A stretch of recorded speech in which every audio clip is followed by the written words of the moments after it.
자, 그럼 이제 두 번째 주제로 넘어가겠습니다. 두 번째 주제는 이 습곡 산지의 분류입니다. 어? 선생님, 왜 우리는 두 번째 주제로 이걸 배워야 하나요? 그렇죠. 여러분, 첫 번째 주제에 산은 어떻게 만들어지느냐? 습곡작용에 의해서 만들어지거나 그 다음에 화산에 의해서 만들어졌죠. 근데 화산은 전 세계에 분포하고 있는 산맥들 중에서 극히 일부 지역에만 해당되고, 대부분의 산과 산맥들은 이 습곡작용에 의해서 형성되기 때문에 우리가 산지 지역을 얘기할 때 습곡 산지를 얘기하면 거의 80% 90%에 해당하는 산지 지역에 대한 이야기가 되는 거예요. 그래서 우리가 두 번째 주제로 습곡 산지를 분류하는 시간을 갖는 거예요. 그러니까 결국 습곡 산지 지형의 분류라는 건 조금 과하게 포장해서 이야기하면 산지 지역을 분류한다 라고 생각해도 크게 나쁠 것 같지는 않습니다, 여러분. 이거 말고는 화산밖에 없기 때문이죠. 자, 그런데 우리가 분류라는 건 무슨 뜻이냐? 여러 가지 어떤 이런 것들이 있다면 이걸 분류했어요 라는 건 반드시 뭘 가지고 하는 행동이에요. 그렇죠. 가장 먼저 필요한 건 이 분류를 하는 데 있어 기준이겠죠. 그래서 이 습곡산지 지형이 산의 경계에서 습곡작용에 의해 만들어진 산지라면 이거를 습곡산지라고 부른다면 이거를 분류할 때는 어떻게 하느냐? 생성 시기에 따라서 분류를 하게 됩니다. 생성 시기라는 건 언제 만들어졌느냐라는 뜻입니다. 자, 그런데 여기서 이제 여러분이 유의해야 될 점은, 선생님이 이 소단원 수업을 시작하기 가장 처음에 여러분에게 먼저 말씀을 드렸죠.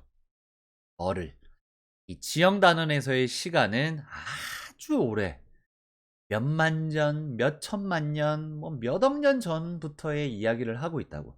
최근이라고 표현을 해도 몇 천 년, 몇만 년 전을 최근이라는 거 한다고. 알겠죠? 자, 그래서 이 생성 시기에 따라서 습곡산지를 분류하면 이렇게 두 가지로 나눠집니다. 하나는 고기 습곡산지, 그리고 또 하나는 신기 습곡산지입니다.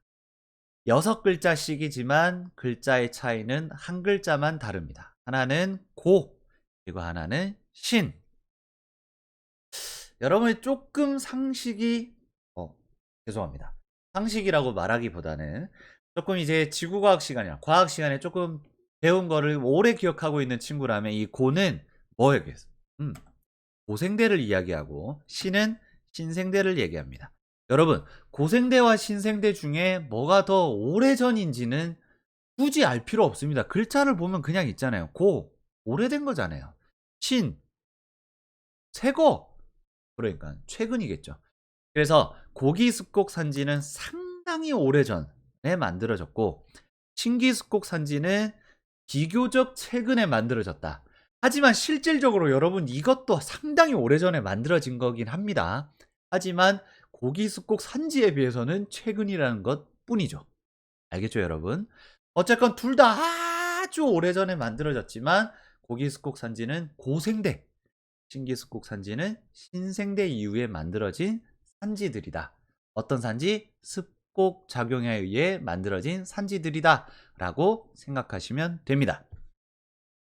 자, 그러면 우리가 아까 봤던 지도를 다시 한번 볼게요. 이걸 왜 보여드리냐면 습곡 작용에 의해 만들어진 습곡 산지는 판과 판의 경계에서 만들어지겠죠, 여러분. 자, 그래서 여기 판의 경계를 나타내는, 판의 경계를 표현하고 있는 이 지도를 잘 한번 보세요. 특히 선생님이 짚어주는 위치들을 한번 봅니다. 이 지도를 봅니다. 자, 이 지도는 고기습곡 산맥, 고기습곡 산지라고 보셔도 됩니다. 이 고기습곡 산맥을 하늘색으로, 신기습곡 산맥을 빨간색으로 표현해 놨습니다. 고기습곡 산맥은 스칸디나비아, 우랄, 그 다음 에팔레치아, 그레이트 디바이딩 이런 것들이 있었고, 신기습곡 산맥은 알프스, 히말라야, 로키, 안데스 이런 것들이 있습니다.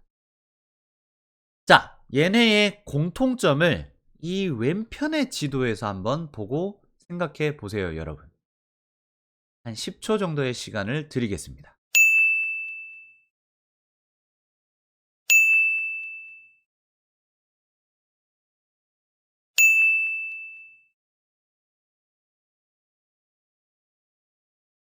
보이나요, 여러분? 잘 보세요. 알프스 여기 있습니다. 선생님 지금 이 지도에 필기하고 있어요. 여기에요, 여기. 그 다음에 히말라야 여기 있습니다. 그 다음 로키 여기 있습니다. 그 다음 안데스 여기 있습니다. 공통점이 보이나요, 여러분? 그렇죠. 얘네 신기습곡 산맥들은 전부 다 어디 있는 것 같아요?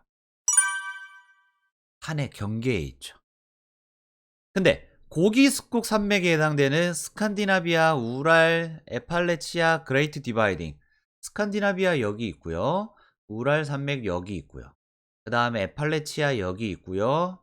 그레이트 디바이딩 여기 있습니다. 한해 경계에서 어때요? 멀죠.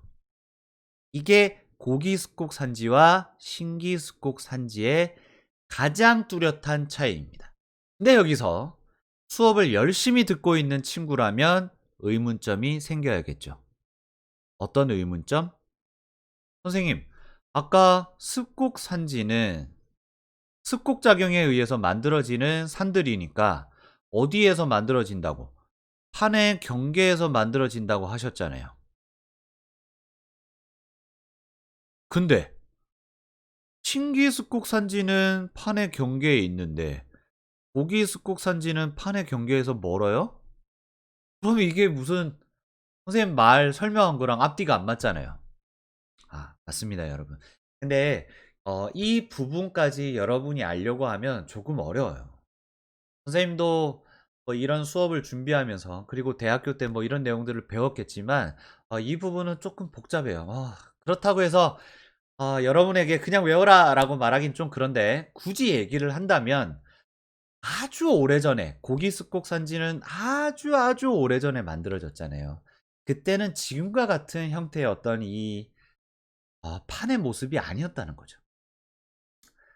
그래서 지금과는 좀 달랐으니까 요 부위가 판의 경계였을 수도 있다라는 거죠.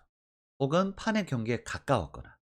그래서 여러분이 그냥 아주 오래전에는 저쪽이 판의 경계였겠지라고 생각하고 그렇지만 지금은 판의 경계에서 멀어져 있다라고 생각하면 됩니다, 여러분.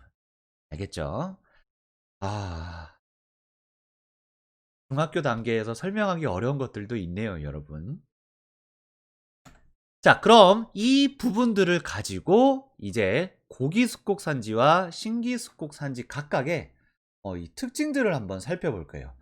여러분에게 신기습곡 산지와 고기습곡 산지의 특징들을 먼저 제시를 하면 또 암기할 거라고 자꾸 생각하니까 암기를 하지 않도록 최대한 이해를 할 수 있도록 설명을 한번 해보겠습니다. 자, 고기습곡 산지와 신기습곡 산지라는 글자만 보고 우리가 추론할 수 있는 근거는 두 가지씩이 있었죠. 고기습곡 산지니까 고생대 아주 오래전에 만들어졌구나. 그래서 이제 판의 경계에서 멀다. 그 다음 신기습곡 산지는 신생대 비교적 최근에 만들어졌죠. 그래서 얘는 판의 경계 근처에 있다 라는 거. 여기서 이제 우리가 특징을 추론해 나갈 수가 있습니다. 한번 볼까요, 여러분? 자, 얘는 고생대 이후에 만들어졌으니까 아주 오래전에 만들어졌어요. 그럼 여러분, 일단 산이 만들어졌어요. 근데 우리가 이렇게 산이 만들어지고 나면 이 위에는 뭐가 돼요? 바람이 불죠. 비가 내리죠. 그리고 눈도 내리겠죠. 그러다 보면 이 산들이 어떻게 될까요? 계속 비, 바람, 눈에 의해서 이 산들을 어떻게 하냐? 깎아내겠죠.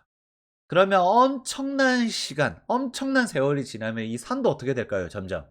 그렇지. 점점 낮아지겠죠. 그래서 이 고기습곡 산지는 아주 오래전에 만들어졌기 때문에 이 침식과 풍화에 의해서 많이 받았어요. 그 다음에 신기습곡 산지는 비교적 최근에 만들어졌으니까 고기습곡 산지보다는 침식과 풍화를 적게 받았겠죠. 여러분, 풍화가 뭔지는 해안 지형을 설명할 때 말씀을 드릴 거니까 지금은 그냥 넘어가시면 돼요. 침식이랑 비슷한 결과물을 만들어낸다고 그냥 생각하세요, 여러분. 자, 신기습곡 산지는 침식과 풍화를 적게 받았죠. 그 다음, 고기습곡 산지는 판의 경계에서 멀죠. 그러면 그 지역에서는 습곡작용이 일어날까요? 안 일어날까요? 안 일어나겠죠. 그래서 여기는 이제 습곡작용이 더 이상 없는 곳이고, 신기습곡 산지는 여전히 판의 경계에 위치하기 때문에 습곡작용이 있습니다, 여러분. 자, 그럼 이제 새롭게 밝혀진 두 가지씩의 우리는 증거들을 더 찾았죠. 그럼 이걸 통해서 또 추론할 수 있는 건 뭐냐? 이거죠. 자, 침식과 풍화를 많이 받았대. 그런데 습곡작용은 이제 더 이상 없대. 습곡작용이 더 이상 없다라는 건 여러분, 습곡이 이렇게 찌그러져서 우리 눈에는 마치 여기 튀어 올라온 곳, 이곳이 산처럼 보여야 되는데 이 더 이상 찌그러지는 게 없대. 근데 그나마 찌그러져 있는 것도 깎여가지고 이렇게 낮아지고 있대. 그러면 이곳은 어떨까요? 그렇지, 산지의 높이, 해발고도라고 하죠. 이 해발고도가 낮아질 거고, 그 다음에 이렇게 뾰족했던 산도 깎이니까 점점 경사가 완만해지겠죠. 하지만 반대로 신기습곡 산지는 침식과 풍화를 상대적으로 적게 받기 때문에 여전히 해발고도가 높으려고 할 테고 경사도 급하려고 하겠죠. 근데 얘네는 습곡작용마저도 여전히 지금 진행 중이에요. 그러니까 신기습곡 산지는 해발고도도 높고 경사도 급한 거죠. 이봐요, 여러분. 우리가 외우려고만 하면 여기 있는 이 모든 내용들, 이걸 다 외우는 게 쉽진 않겠죠. 하지만 알고 있는, 기본적으로 알고 있는, 먼저 알고 있었던 지식을 통해서 끌어내는 거죠. 고기습곡 산지는 고생대, 신기습곡 산지는 신생대. 얘는 비교적 최근, 얘는 아주 오래전. 그래서 이런 내용들을 끌어내고 그 다음에 이 내용을 통해서 다시 이 내용을 끌어내는 거죠. 우리가 외울 것들을 줄여나가는 게 필요합니다. 선생님이 뭐 여러분의 어떤 뭐 IQ나 지적 능력을 무시하거나 이렇게 낮게 봐서 하는 얘기가 아니라, 우리가 공부해야 될 것들이 너무도 많고 외울 것들이 너무도 많기 때문에 외우지 않아도 될 것들은 굳이 외우면 안 돼요, 여러분. 그래서 여러분의 학습은 외울 것과 외울 필요가 없는 것으로 구분해서 학습을 하셔야 돼요. 알겠죠, 여러분? 이게 정말 필수적입니다. 지금은 중학교 단계이지만 이게 만약 고등학교 단계로 올라가면 정말 방대한 양의 내용과, 그리고 여러분들이 단순히 외워서만 풀 수 있는 문제들이 없어요. 그렇기 때문에 항상 지금 내가 알고 있는 내용만으로 끌어낼 수 있는, 추론해낼 수 있는 능력이 여러분에게 필요합니다.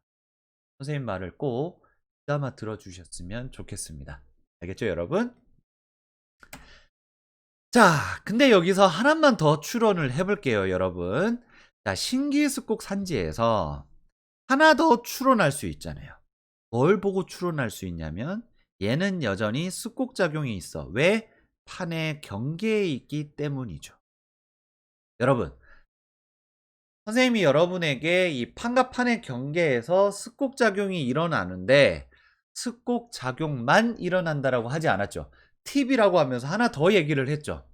단단한 판들이 이렇게 만나서 하나는 내려가고 하나는 찌그러질 때 얘네가 부드럽게 스무스하게 이렇게 내려가는 게 아니라고.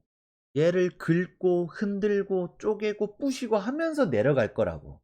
그러다 보니 이 사이에서 수많은 열과 압력과 이 진동이 생겨나겠죠. 그래서 내가 두 가지가 더 발생한다 했죠. 뭡니까? 그렇죠. 화산, 그 다음 지진이죠. 그래서 이 고기습곡 산지와 신기습곡 산지에서, 신기습곡 산지는 판의 경계에 있기 때문에 이곳에는 지진과 화산이 벌어질 수가 있습니다. 알겠나요, 여러분? 그래서 신기습곡 산지의 이 특징들 중에 플러스 하나 더, 여기에 플러스 지진 그리고 화산이 잘 발생하는 곳이다 라고 생각하면 좋겠습니다.